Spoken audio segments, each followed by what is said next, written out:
Hello, IWCE. Welcome to IWCE 2020. My name is Bill Schrier. I'm with the First Responder Network Authority as a Senior Public Safety Advisor.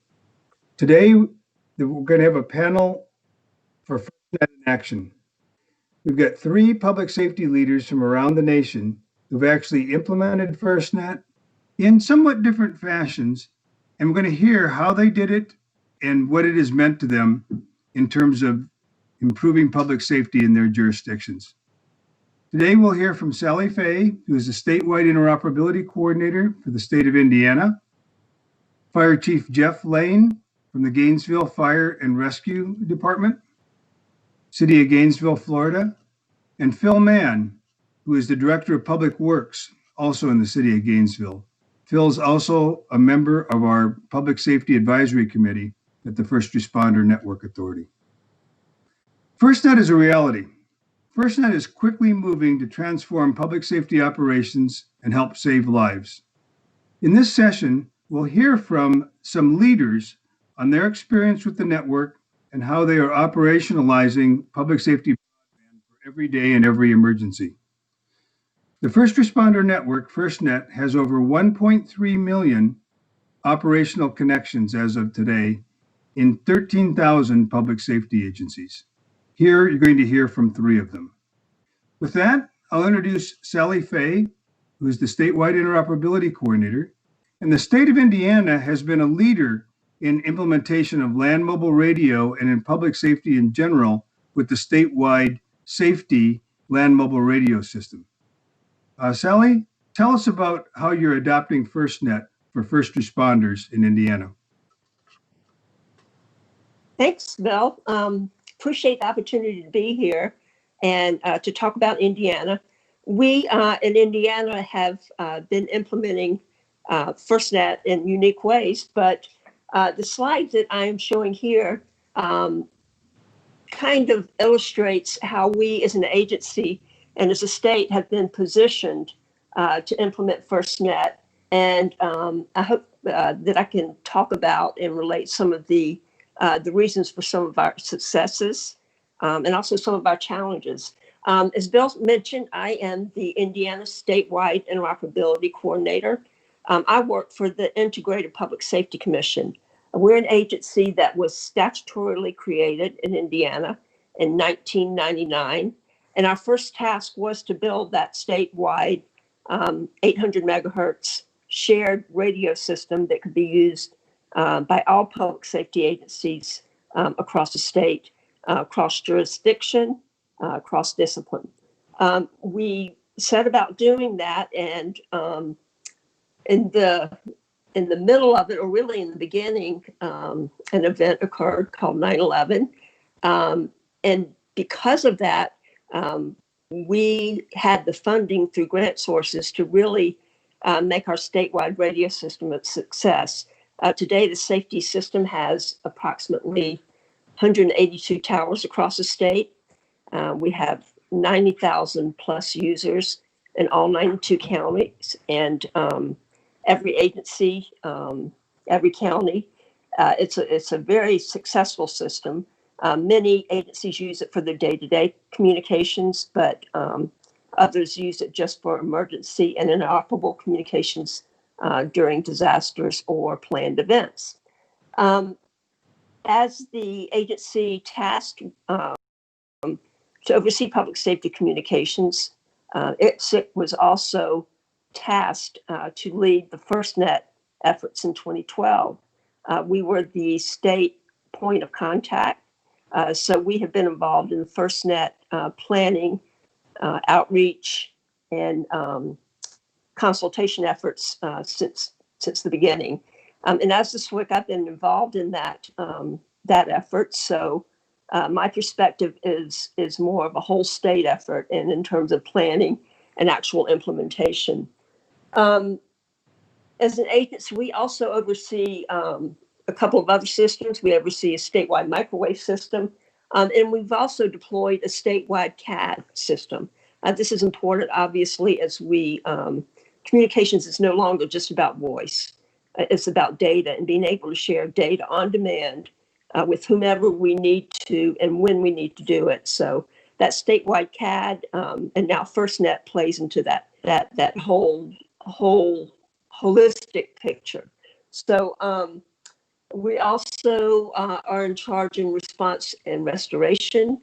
We have teams that are designated to go out and respond. We have a couple of mobile and telerepeater sites that can go in after disasters and set up, or actually augment events like games when there's going to be an extra demand on the systems.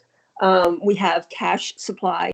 Recently, we have added FirstNet devices to that cache.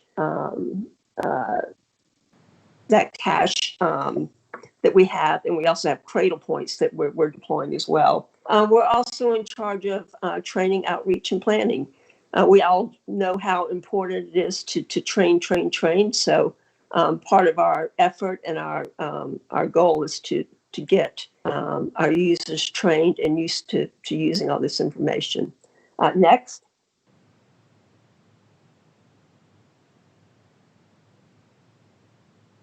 Here in Indiana with FirstNet, we're constantly looking at new technologies and how we can help public safety agencies not only communicate better to save lives, but to save money in the process. We all know that sharing resources and sharing systems saves money.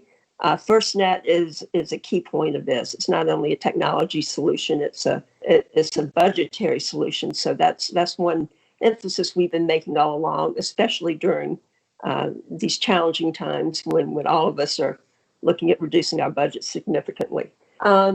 Back about a year and a half ago, we started talking about ways we could implement FirstNet and looking at technologies that would actually start that convergence of land mobile radio to LTE. I was looking at my notes, and back in 2011, there was a chart that was floating around talking about convergence, and it showed land mobile radio systems and FirstNet and CAD systems.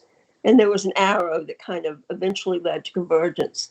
Most of you who have worked in the public safety world for a long time, we've heard that cry that it's going to be a long time before LMR and LTE converges. Obviously, FirstNet is not mission critical right now, but as a SWIC, I am discovering that it's happening faster and faster. It's here. So we felt the call as a state agency to look at those technologies and actually start looking at ways and planning for implementation. We held a series of regional forums the summer of 2019. We sent out some surveys asking our users what they were interested in talking about. And LMR to LTE was on that survey. And frankly, when we got the results back, that was one of the lowest interest points. It kind of surprised us. We went ahead during our regional forums and took about 15 minutes to talk about LMR to LTE and some of the benefits and some of the challenges. But we put it before our users just to talk about how it could help fill some of those gaps, especially as we're starting to talk about that convergence.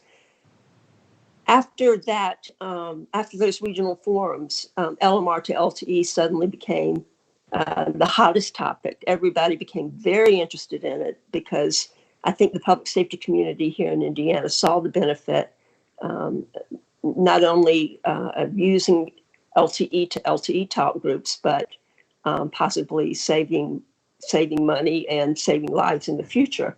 So we proceeded looking at two solutions. One was connecting our statewide system, land mobile radio system, to the FirstNet push to talk app. We had migrated to P25, about 5 years ago, and we had purchased some ISSI connections during that migration. So we used one of our ISSI connections to link our system to the FirstNet push to talk app. We've started talking about that last year. We actually made that connection early in 2020.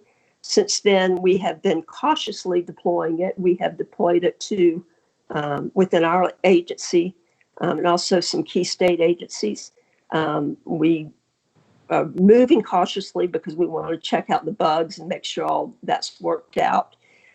We have decided to hold off on statewide and local agency deployment until FirstNet comes out with their e-push to talk app at the end of the year. There's an upgrade and migration, and there were some bugs we discovered that will be fixed by that upgrade. So, but we'll definitely be deploying that LMR to LTE connection at least by the first. We have tested it in several situations. One, we had an officer line of duty death here in Indianapolis, unfortunately, and it was right when the COVID-19 crisis had hit. So there was a massive funeral that was staged at the Indianapolis Motor Speedway, where law enforcement from around the state and they convened there for a funeral procession and stayed in their cars. Obviously, the impact on the networks was quite significant, but we used this application to link systems in Marion County and from other agencies, and it worked seamlessly. It worked beautifully. The other solution we're looking at, or we're actually implementing, is Critical Connect. That is a cloud-based product from Motorola, and it not only improves and enables LMR to LTE, but it links land mobile radio systems together. This is a massive improvement. It solves a problem we've been working on, for more than a decade in terms of cross-border communications. We're currently working on a cross-border project with Michigan. They are deploying Critical Connect as well. And the SICE is working with us to implement a functional exercise to test to see if the application actually works before we deploy it statewide. And that project is really exciting for us. So we're excited to see that in action. Best practices and challenges. I mentioned earlier that we have extensive stakeholder buy-in. This whole process of outreach and education since 2012, we've taken that very seriously, and we have involved our local agencies and our stakeholders every step of the way. So deploying any statewide network is very, very difficult, and getting 100% stakeholder buy-in is, as you know, impossible. But having that partnership back and forth to help establish those plans, I think, is critical. The other best practices, we have a great working relationship here in Indiana with the FirstNet team. We have continued our weekly meetings with FirstNet. We had those during the implementation and consultation. We've continued those meetings. One example of that partnership was during the COVID-19, the beginning of that. We set up a Teams board, and the Indiana AT&T president was on the board. Our FirstNet representatives were on that board as well. And we got immediate reaction and requests taken care of within minutes rather than emails back and forth or delays. So that board was critical to our response for COVID. We the Indiana State Department of Health was in charge of statewide, Strategic National Stockpile Distributions, SNS. And the SNS distribution was staged at one of our bases here in Indianapolis. Issues, carrying around radios, carrying around phones, and communicating. We implemented FirstNet and gave them devices with LTE to LTE talk groups, solved their problems. They are now rabid FirstNet fans and deploying the product and the solution statewide. We've also discovered that FirstNet is a really good solution, even though it's not term mission critical right now, for state agencies that are looking to cut their budgets in the COVID era. Department of Corrections is short a ton of radio for their corrections officers, and they were looking at finding surplus radios to buy. We did a survey with them, and there were a lot of administrators who were carrying expensive, $4,000, $5,000 radios, but just for situational awareness. We were able to give them a quote that shows that by using FirstNet push to talk for situational awareness, they could save $500,000 and take those radios and put those in the hands of the corrections officers and the responders who actually needed those mission critical radios. So there are a bunch of ways we're deploying it in the state. We're really seeing it work, leveraging our support from federal partners. Like I mentioned, CISA has been a huge help. They're helping us with a memorandum of understanding, an MOU, between Michigan and Indiana for the Critical Connect project. Again, they're helping us with that exercise. We're documenting those steps so we can share it with agencies and my fellow SWICs across the country. So again, we're really excited for what we're doing in Indiana. Obviously, there are challenges along the way. Stepping through these processes, being the first to do it, we're finding a lot of glitches and a lot of things that we need to address. And our biggest challenge, frankly, lately has been budget cuts due to COVID-19. We are having to re-justify again our expenses. And one of my tips for advice is to, even if you're a local agency, document that return on investment so you can share it with state stakeholders who are making investment decisions about technology. We have gone to our local partners many times and we've said, tell us how this will save you money. Tell us how you'll use this. So if you can document that and share that with your state budget agencies and statewide interoperability coordinators, that's something that I would highly suggest. Obviously, I could talk about this for hours. We're really excited here in Indiana to be deploying this technology. To us, FirstNet is, it really breaks open that door of convergence, and it's speeding it along, and we're moving faster than we can even have time for. But it is coming. If you're not doing it already, plan and document. We'll send it back to you, Bill. Thanks for this opportunity.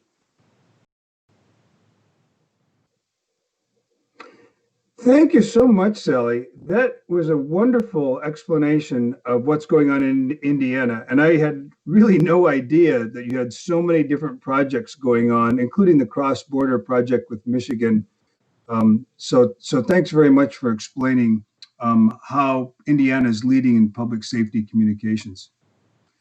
Our next speaker will be Chief Jeff Lane, who is Chief of Gainesville Fire and Rescue.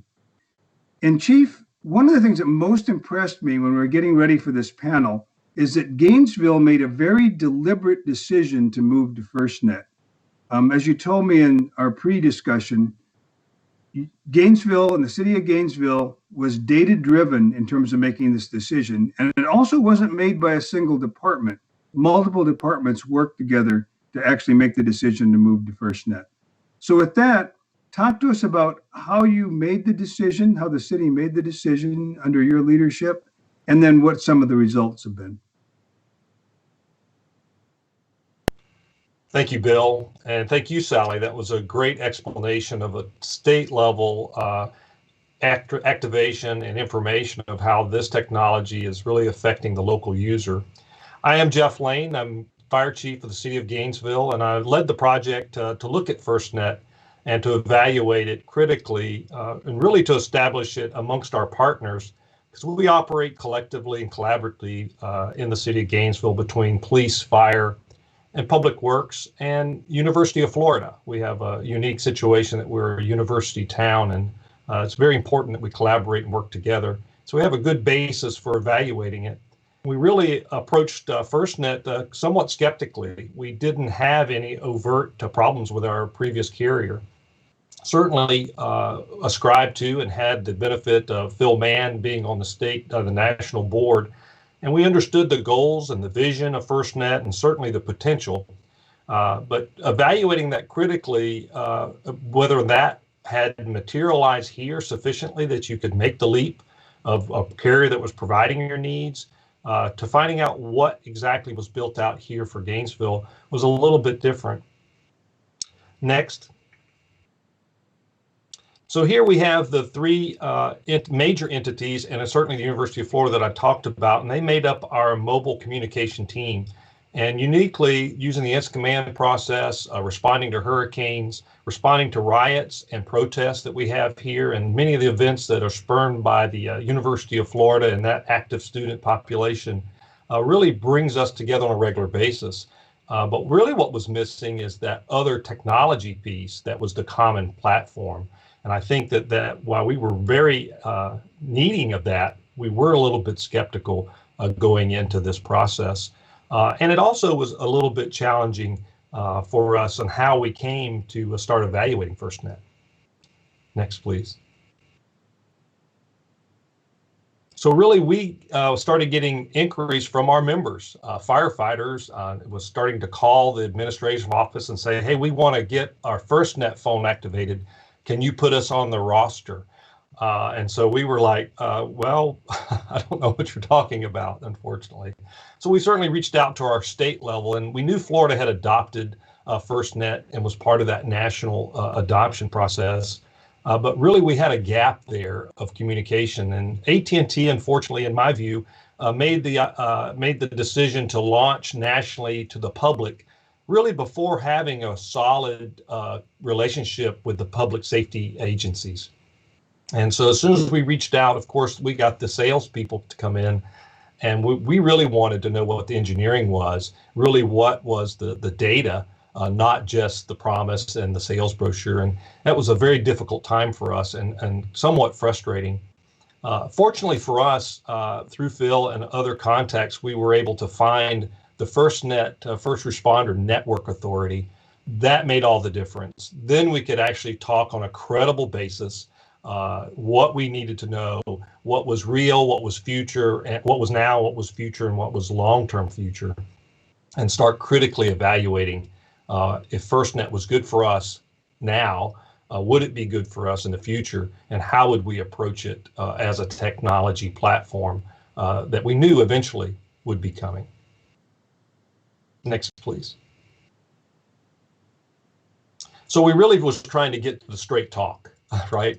And we appreciated the salespeople. They provide a lot of information, but we certainly, our current provider was very aggressive also to say, oh no, we were just as good as those guys, and here's this, here's that. And so it just became a muddy mess.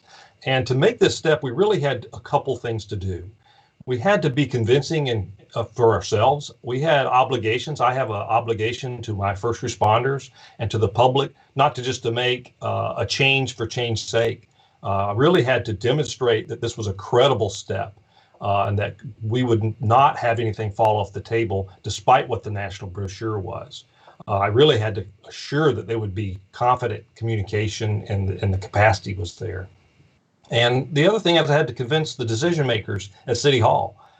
This really was also a fiscal decision. What was the cost and budgetary long-term and immediate? Anytime you make a big transition of platforms, there's always upfront and front-loaded costs that you haven't accounted for, you haven't planned for. And that was a big concern for us as well. And lastly, as Sally kind of alluded to in her very good discussion there, was about how would it integrate with changes that we were having in our land mobile radio and with our trunk radio system. That was very critical to us, that we didn't want to make 2 steps or 3 steps to get there. So it was really interesting to do that. And as you see here, we kind of went through those steps. As I said earlier, we found the FirstNet Authority. We really started getting straight talk. And then with their assistance about what it should be and what the measures and metrics were at this time in the build-out process, we were then able to design an objective study and evaluate FirstNet's capacity and what it had on the ground in Gainesville today. Next, please. So our FirstNet study really was going to try to do three major areas. There's a lot of data behind each of these steps, but it was pretty basic and straightforward in the fact that we want to know where was it present. No telecom provider has 100% coverage everywhere. It just doesn't exist these days. But we really wanted to know where was it at, where was our holes at, were they acceptable, what was the overlaps. And again, we were approaching this as a migration. As we do all big decisions like this, you kind of ease your way into it. So we appreciated the fact that there may be different solutions or carriers for different parts of our jurisdiction. That was not, we weren't looking to go wholesale all at once. In fact, we were almost not going to do that. But so we wanted to know where it was exactly, and we know they provided us maps, in these very blurry general blobs of coverage you get from the providers. That's not sufficient if you're doing a public safety grade evaluation. So we really want to get beyond that. And actually getting to the engineering is very proprietary. They will not let that information out. If it wasn't for the FirstNet Authority and building that relationship and confidence where we're able to get behind and see some of the engineering that made it. And then we wanted to verify that. So that was the next thing. What was the measure and the quality? And believe it or not, it's not easily done to measure the quality of a cell signal. There's so many variables. So we had to really design our testing process. We had to really test our testing equipment to really get, and there's variables over time, day, weather. So it was very exhaustive to do that. But it all built credibility to the outcome. And then lastly, and probably the most difficult thing, was to how do you load the system and simulate an emergency or even a near catastrophe, which is when you need it the most. How do you load the system to truly test what they were telling you about the rollover and your priority? It's easy to say you have priority when there's no demand. How do you create that demand and get some semblance of confidence that it's there when you need it? So that was our challenges. And next slide will show you the some of the mapping. This is certainly a generalized summary of all the data. This was duplicated for our previous provider, and each of those points on that map that you see there, you can drill down and get all the pertinent location data, strength of signal, download, upload, speeds in real time. We did these studies and then we overlaid them. So all that to tell you that we figured out one way to load the system was a major event at the University of Florida. And in this case, it happened to be a Garth Brooks concert. So we knew there'd be a lot of users on the system. And so we did our testing in the stadium and around the stadium before, during, and after, and did a comparison of that to test the capacity of the system. And that was very, very helpful.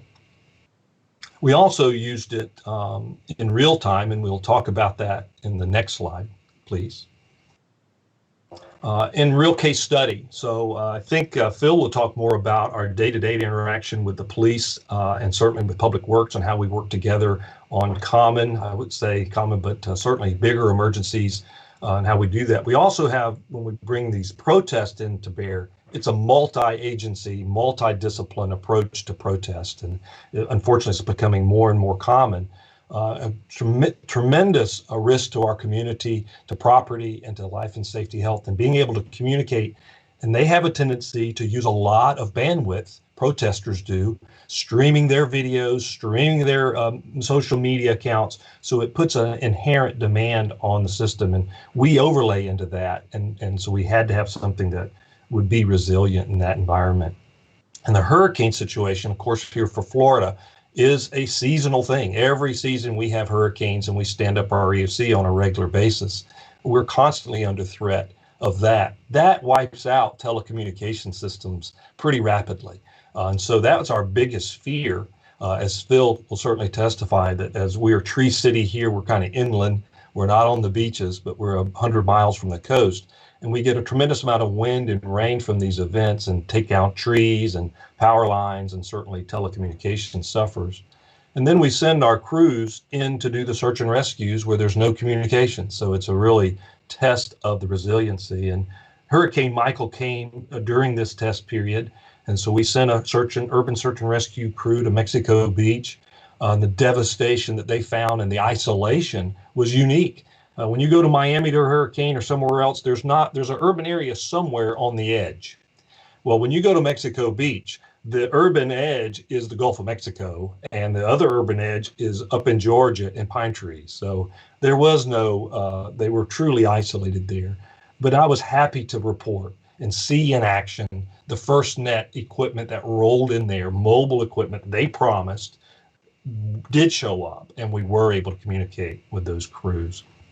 So that was just some of the case studies. I will close with the case study about infrastructure day to day. And FirstNet, as Sally mentioned too, it may not be mission critical yet, but they're certainly on that paradigm. And all communications are moving wireless, right? So we pay a lot of money for fiber. We pay a lot of money for copper lines to keep our stations connected for station alerting. Well, we built a new fire station at the airport, quite remote from the other station to meet our response times to the runways and whatnot. No fiber out there. It was tremendously expensive, $20,000 or so to spin the fiber out there. Copper, not the best option. How do we get them on the station alerting system? How do we get them CAD contacts? What would be the solution? So we said, well, this might be a way we can start testing the FirstNet capability to provide resilient wireless communication. And so we did that. And it took a lot of trial and error. But I can happy to say that we do have a solution working now with FirstNet and with AT&T working with us that has been substantially resilient and very much met our needs. And I think it's a model of focus long term as we build stations. I think they will be more and more wireless in how they build those platforms for emergency communications. So with that, I will close, and I appreciate the opportunity. It's been a great panel and a great discussion. And I will tell you the results of our study caused us not to go to a migration we basically went wholesale.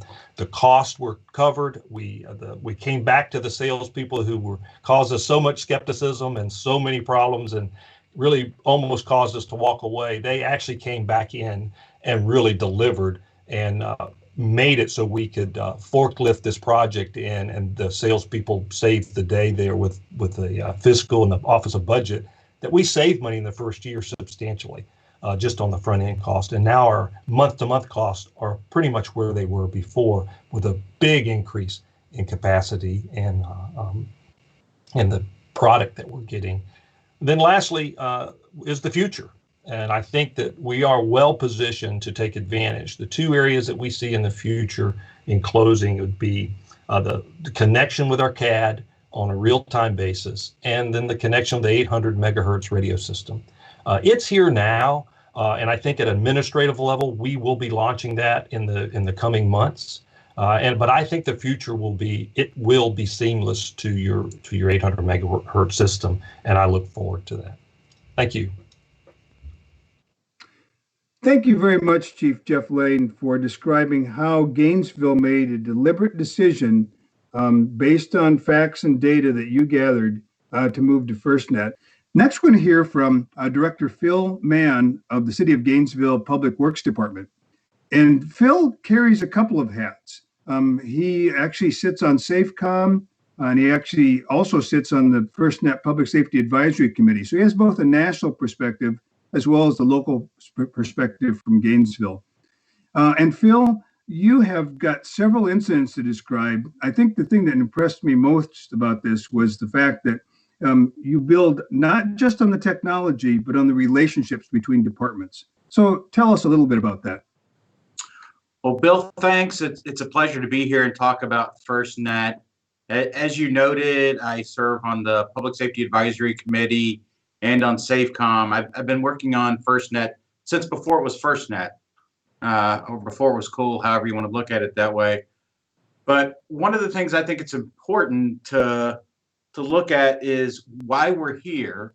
And going back to the report from the 9/11 Commission and dealing with the failures of communications that happened across the country on 9/11 and the various first responders, and getting us all at the same table, the same place, so that we can avoid some of the tragedies that happened on that day.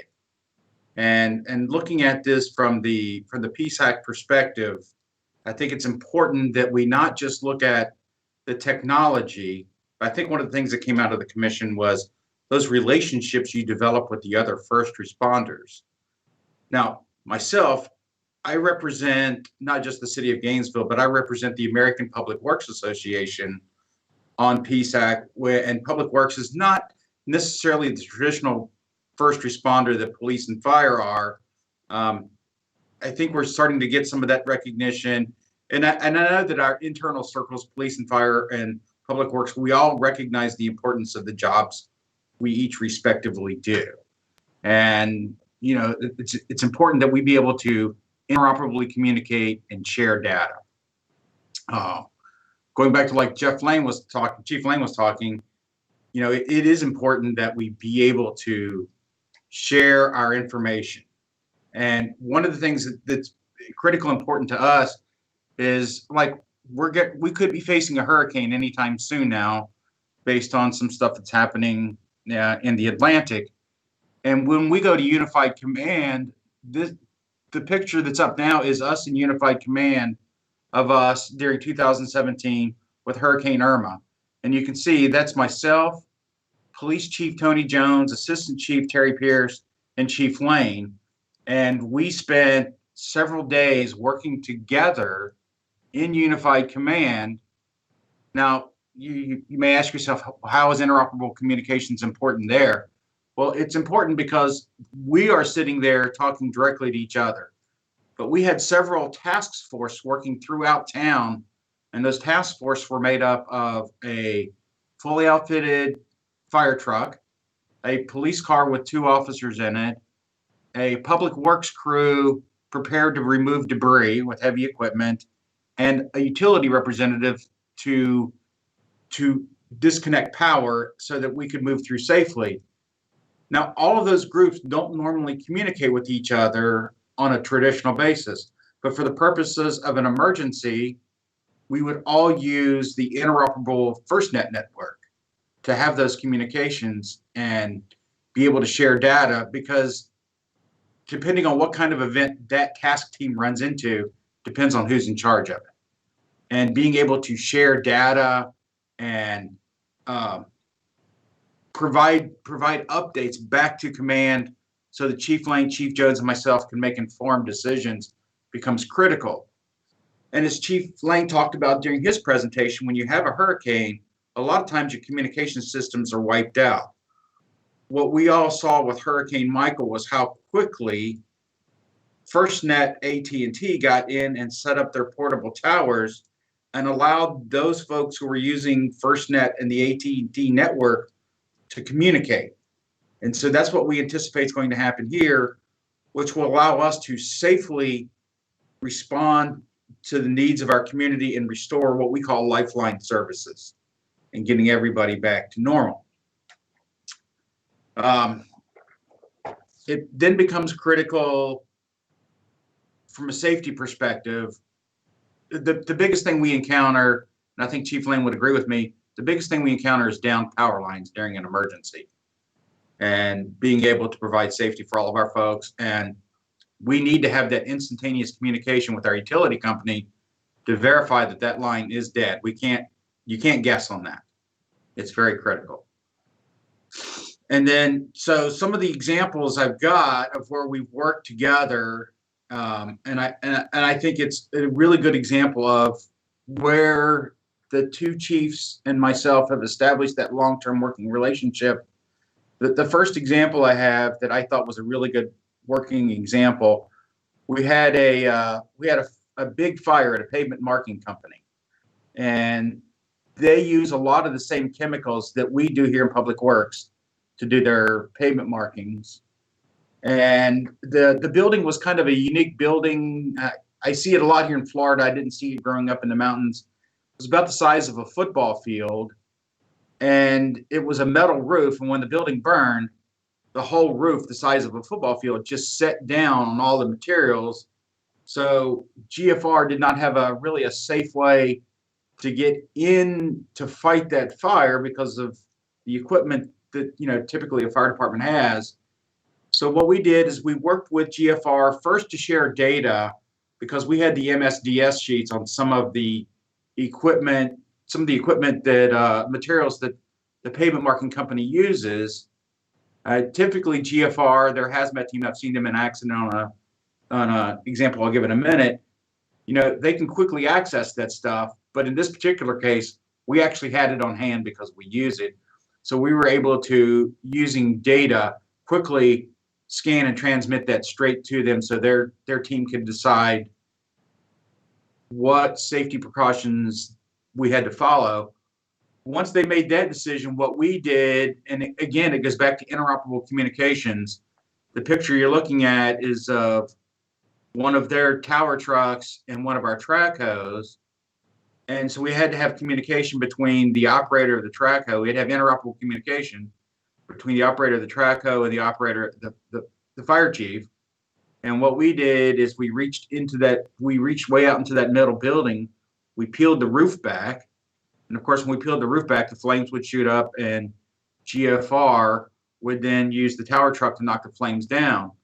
And what was critical about the interoperable communications at that particular event was, first of all, our team working with Chief Lane's team to not put our team in harm's way.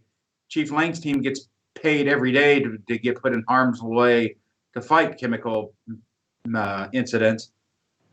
We support that, but we don't have the personal protective equipment that we wear that they do. So it's critical that we work together, and it's critical that there's an instantaneous communication between our staff and his staff. We can't go through third parties. So what we're finding is it's very critical to have that interoperable communication, not just from a voice side, but from a data side, be able to share data back and forth to each other. The next example I have is of a chemical hazardous materials incident we had just a few weeks ago here in Gainesville, and we were able to use as we've switched to FirstNet, as Chief Lane talked about, we were able to use our FirstNet devices to exchange data between Public Works and GFR. GFR was faced with a pool company that had inadvertently mixed two very bad chemicals that shouldn't be mixed, and it created a slow reaction that over time created a leak. And so what GFR needed from us initially was mapping of our infrastructure for our stormwater and for the creek, because the building is adjacent to one of our most prestigious creeks here in Gainesville. And so we were able to share with their incident command where the stormwater systems went in case we needed to block those off, where they came out.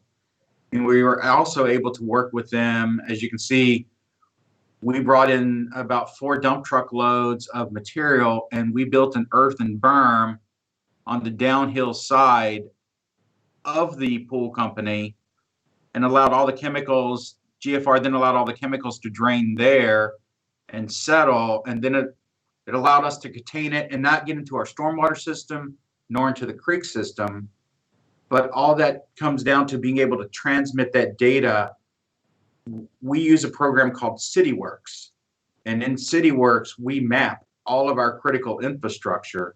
So if my team is on a fire scene with Chief Lane's team or GPD's team, we can instantaneously pull up a GIS layer of our infrastructure for that area. And whoever the on-scene incident commander is, we can share that information instantaneously. And with our interoperable system, we can just transfer it back and forth. And to me, that's been a huge improvement.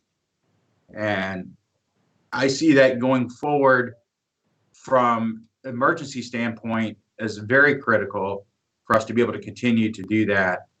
And then the other side that I didn't really talk about in my two specific examples, Chief Lane talked about the Garth Brooks concert, because there's many events we do here in conjunction with the University of Florida, and those are planned special events. And as Chief Lane indicated, we have to move traffic, we have to provide fire service, we have to provide security, law enforcement, and all three of our groups need to be able to communicate and have interoperable communications in order to ensure the safety of not only our staff, but our citizens. And so FirstNet, we're already learning that FirstNet is a valuable platform for us to be able to interoperable communicate among our first responders here in Gainesville. And we're also starting to find that it's a valuable platform for communicating with our partners outside the city within Alachua County. They are making the switch to FirstNet as well. And I think it's incredible considering how long I've worked on SafeCom and then PSAC. I don't know that I was going to see FirstNet during my career. I'm very pleased to see how fast we've moved in getting to where we are now. I'm used to working for government and things moving extremely slowly. So I think FirstNet is the wave of the future, and it's been a very successful project. And the FirstNet team and the AT&T team have been very responsive. And with that, Bill, I'll throw it back to you for any questions. Thank you, Director Mann. Really appreciate you wrapping this up with practical examples of how FirstNet has helped the Public Works Department, Gainesville Fire Department, to actually mitigate the effects of a hazardous material spill and the fire at the pavement marking company. Very useful to actually see FirstNet in action there. With that, we're going to go to Q&A.